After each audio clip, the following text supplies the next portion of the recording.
আমরা আশুলিয়াতেই থাকি, আমাদের বাসা এখানেই। আমরা ঈদ কাটছে, আমি আমার ওয়াইফ আমরা ঘুরতেছি আর কি। ভালোই লাগছে আলহামদুলিল্লাহ, এবার ঈদ অনেক ভালো হয়েছে। ফার্স্টে আসলাম জাদুঘর ঘোরা হলো, এখন এই রমনা পার্ক ঘুরে গেলাম। তারপর এখন ওইদিকে ঢাকা ভার্সিটি এরিয়াও দেখে নাই, তো টিএসসিতে যাবো আর কি ইনশাল্লাহ। অনেক ভালো, ওয়েদারটা আজকে ভালো আছে মোটামুটি, অত গরমও নাই আবার অত ঠান্ডাও নেই। লাইফে কোনো কিছুর গ্যারান্টি নাই, তাই ইন্স্যুরেন্স করুন সিটি ব্যাংকে, কারণ ইন্স্যুরেন্স করলে সিটিতে সুরক্ষা পাবেন নিশ্চিন্তে। এবারে ঈদটা কেমন কাটলো? আলহামদুলিল্লাহ অনেক ভালো কাটছে গতবারের তুলনায়।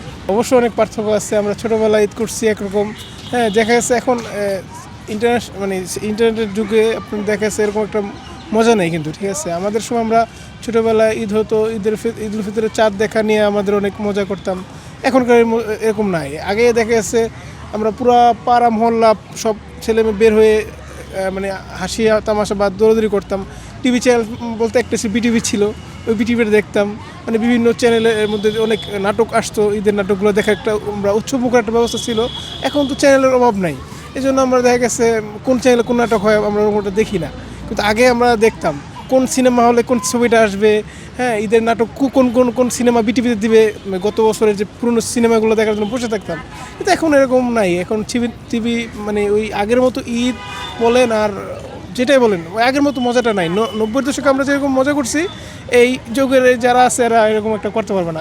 অবশ্যই আমরা মিস করি 90 দশকের সময়গুলোকে, সাদা কালো হোক ব্ল্যাক অ্যান্ড হোয়াইট হোক, কিন্তু ওইটার মজা আর এখন অনেক আকাশ পাতাল ডিফারেন্স আছে। ভালো লাগে এই যে যান চলাচল থাকে না, আপনার জ্যামটা থাকে। যেমন আমি মেট্রো রেলে আসলাম, আর মেট্রো রেলে চলে যাবো, এখন তো মেট্রো রেলে আসার জন্য ওটা ইজিলি হয়ে গেছে।